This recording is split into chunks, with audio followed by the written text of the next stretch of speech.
just took me about 5 minutes to work out how to get my camera to start filming. Hello and welcome to a slightly different episode for me today. This is the first video in a series of videos that I'd like to do to document my kind of journey into creating my own business out of my hobby.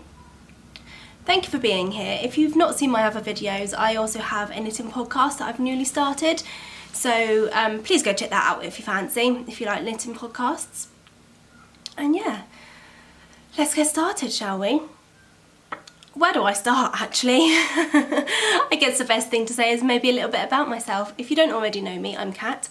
I am the maker, creator, knitter, sewer, anything crafty person behind Kat Crafty Knits. The main thing I currently do is design knitting patterns, and I've been doing this kind of as a hobby mainly since 2021. I was also really lucky to work as a designer for a startup knitting company for 18 months as well, so that's where a lot of my experience in the kind of knit design world has come from. But now I am out in the big wide world on my own.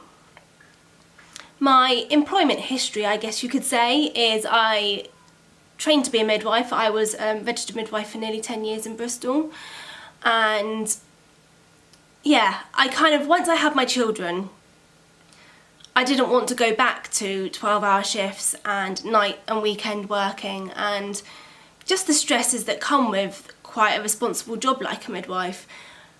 And certainly when we then moved from Bristol back to Devon, where we are now, I knew that my heart wasn't in it anymore, and midwifery is one of those jobs where it's not just really a job, it's a vocation. And I was finding that I wasn't comfortable with not having my mind in the game all of the time. Like, I'd be at work and I'd be thinking, oh, I wonder if my babies are okay, and if I was at home we would be doing this, and I wonder if they're coping okay without me. Reality was is they were probably absolutely fine, but I just felt like I wasn't giving the women everything that they needed anymore. Not like I could before I had my own children. And as a result of not having my heart in it anymore, I didn't want to. Yeah, that wasn't part of who I was anymore. So, oh gosh, it must have been nearly 2 years ago now. I gave up my registration officially. And yeah, I've kind of been winging it ever since. Like I say, I worked for the startup knitting company for a while, and now I'm ready to kind of give it a go myself. I've always been crafty. I've been crafty ever since I can remember. I think I first learned to knit when I was around, well, in my kind of early childhood. Both my nan and my mum attempted to teach me.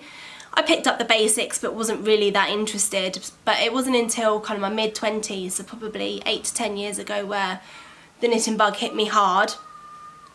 And yeah, since then I've not looked back. So when it came to giving up my professional job as such, that's naturally where I was headed, was something crafty. My crafting as a whole, my crafting journey started actually with sewing. In school I did textiles as one of my GCSEs, which I really enjoyed, and sewing was kind of where I took myself.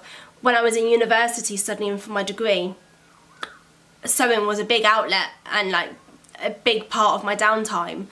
And for several years I had my mum's sewing machine on permanent loan, or long-term loan should I say, she's got it back now, because I would make bits and pieces, mainly bags and like little like phone cases and bits and pieces, which yeah, I tried to sell and I did okay. Like, yeah, not wonderful. I did a craft fair once, and to be fair, I think it was a badly run craft fair, so no one knew about it, so no one turned up, so no one sold anything. I wasn't the only one that didn't sell anything, but yeah, I didn't sell anything, which was a little bit disheartening. But funnily enough, one of the main things that I used to sell and actually sold quite a lot of were these silly chicken doorstops. So like 3D chickens that I stuffed. I think I stuffed them with sand from my garden. Like, it really wasn't that of a good outfit that I was running. But yeah, these doorstops I sold quite a few of. I'll put a picture in if I've got one still. So yeah, I guess kind of crafting and thrifting has been in my bones for quite a long time now. And now I'm in quite a good opportunity. I have quite a good opportunity now, in a quite good position to give this a go. Hopefully make an actual proper business out of it and make it my full time. I think it's important for me, when I left midwifery, like midwifery was my identity, I guess, as such, for a long time and long part of my life. And leaving that behind was a bit strange. I don't regret it in the slightest. It was the best thing I ever did. But yeah, I'm ready to find my next thing, I guess. I've kind of thrifted and dotted about between bits and pieces since then, but I haven't kind of got my teeth into anything, and I'm kind of ready to do that now. And I'm ready to do it on my own terms as well. So yeah, here I am, sort of talking about my new business, I guess. Is it an actual business? Gosh.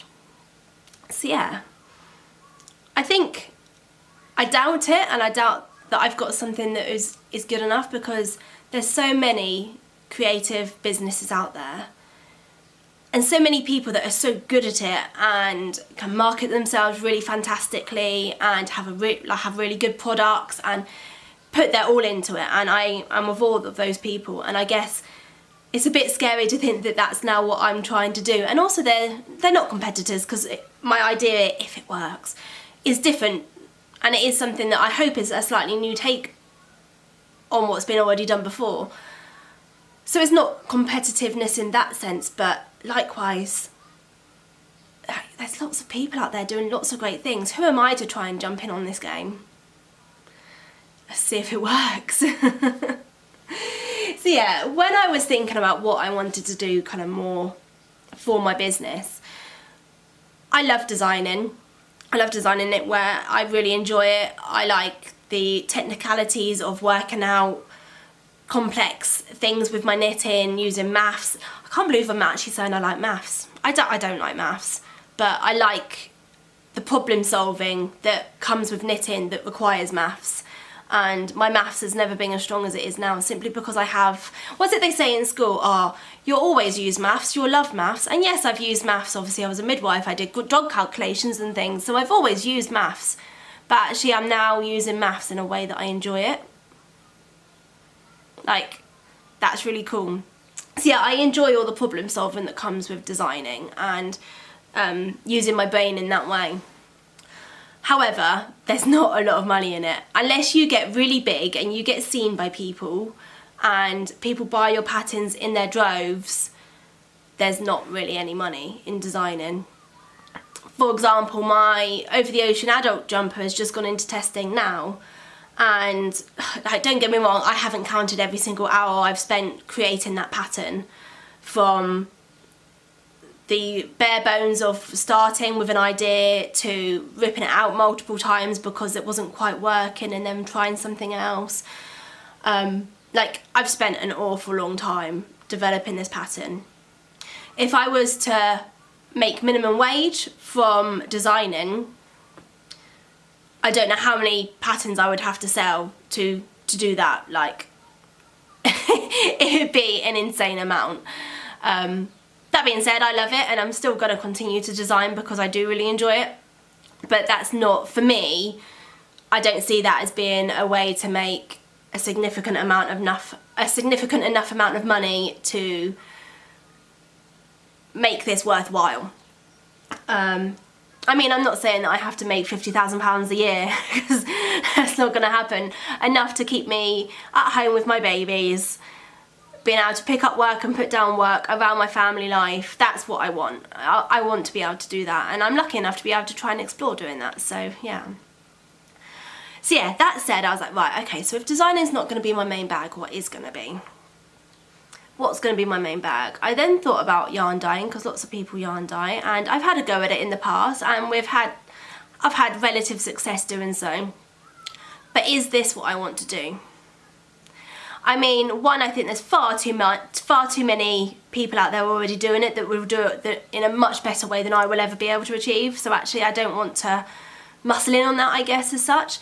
But also, as much as I have dyed before and I've enjoyed it to an extent, I don't think I would enjoy it enough to do it all of the time. And the reason I say that is because I have a bit of a fear. Like, undyed yarn's fairly expensive to buy.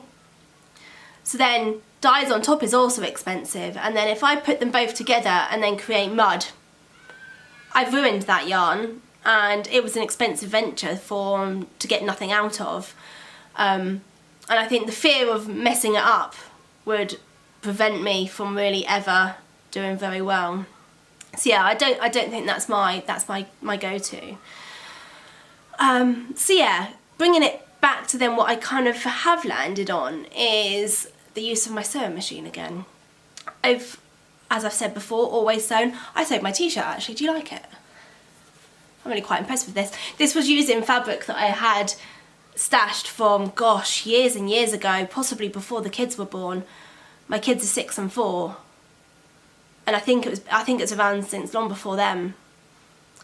So yeah, I had this fabric which I wanted to use, and I had a pattern that I'd obviously downloaded and brought to use at some point, but I'd never done. So it's effectively a free t-shirt. And I got to practice my sewing skills before imparting it on everyone else in the world who probably won't care anyway. But yeah, so yeah, that's where I'm going with this, is that I am going to go into sewing things for my business. And now I know it's been done, lots of people do it, and it's not that different, and there's probably lots of people out there much better at it than me,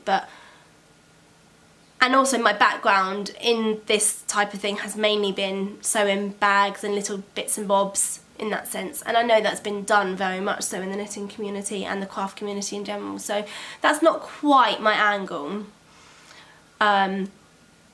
I'm not going to share what my angle is just yet, although I have put a few spoilers out there, one on YouTube and one on Instagram, one or two on Instagram, so you might be able to read between the lines and work it out what my little idea is, but I don't want to share it just yet, and that's partly because I'm still in the process of titivating with it, getting to grips with what I want to do, what my product line's going to be, finessing the things that I am making to make sure that I'm happy with what I'm going to start selling. So yeah, I think I'll introduce what I'm going to make, or what my product line is, next time. I think it's quite a good idea. I haven't seen something quite like what I've got in mind done before, so hopefully I've got a little bit of the market that might be untapped.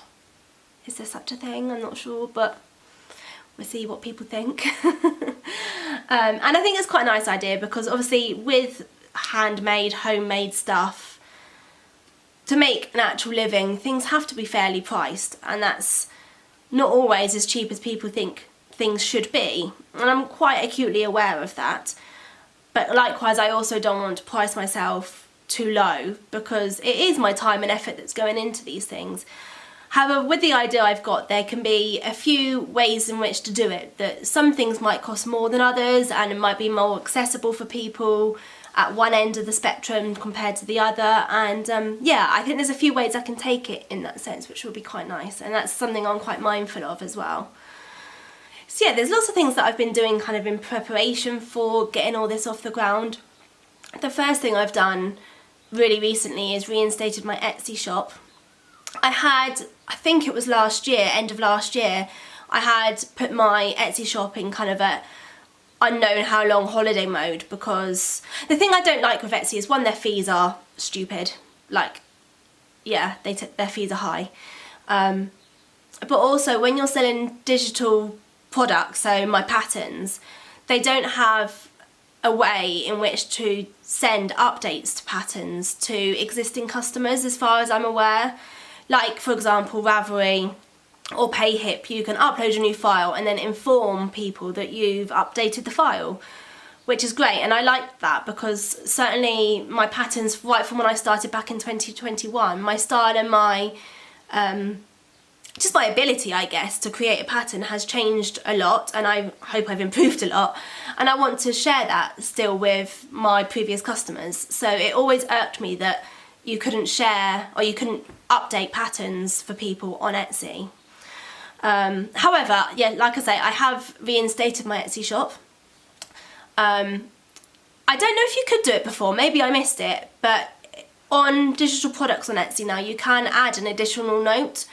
to buyers, and in that note I've now added that if you go to the link and sign up for pattern updates, that I will then manually push pattern updates to my Etsy customers if I ever update one of those patterns. So that's a little bit different from before, and hopefully people that buy from me buy my patterns on Etsy will utilise that. So I feel better knowing that I've put in a fail safe in that sense for that. But also the other reason and more obvious reason that I've reinstated my Etsy is because although for the most part I would like my primary amount of sales to come from my website, and that's something else I'm in the process of sorting, I also don't underestimate the power of having presence on Etsy and what that will do for exposure. So that's my plan, is to start getting things up on Etsy as I'm happy with my product line, and then also do that on my website too. And yeah, see where it goes, see if I can make something. I've got two main goals from this venture. The first one being able to make enough money it doesn't have to be loads, like pocket money, maybe be able to pay for the kids to do their after school activities or their school trips and things. Like, this is all about my family. I want to be there for my family. I want to be present and able to drop things at a moment's notice if need be. I don't want to be in the middle of a night shift and get the call in the middle of the night to say that something's happened or whatever. I want to be there if something happens. So that's my aim. From a more business perspective, my aim is to be able to get enough of a standing and enough of a product line and enough of a presence with this thing to be able to vend at a show. And I only want to start small, maybe a small, fairly local show to start with, but being able to vend at shows would be really nice, because that's one thing I do kind of miss about a job where I left the house more, is chatting to people. As you can tell, I'm quite good at chatting. So to be able to do that on a more craft, knitting, this basis would be really lovely. So yeah, that's kind of my goals for now. I think next episode I will introduce kind of what I'm talking about more, or like what my product is more, because hopefully by then I'll have a bit more of a basis of where I'm going with this, or something at least to share anyway. I know where I'm going in my head, it's just I haven't got anything on paper yet or to show made. So yeah, my battery for my camera is flashing at me, so this is probably time for me to stop nattering and say goodbye for now. I hope you enjoyed this video and you look forward to watching the next. Hopefully I'll have more to share with you next time and it won't be quite so cryptic. And yeah, if you liked what you see, go check out my podcast, like I said, if you haven't already. Like, share, subscribe, do all the normal YouTubey things that YouTubers plug. I'm still getting used to this jazz.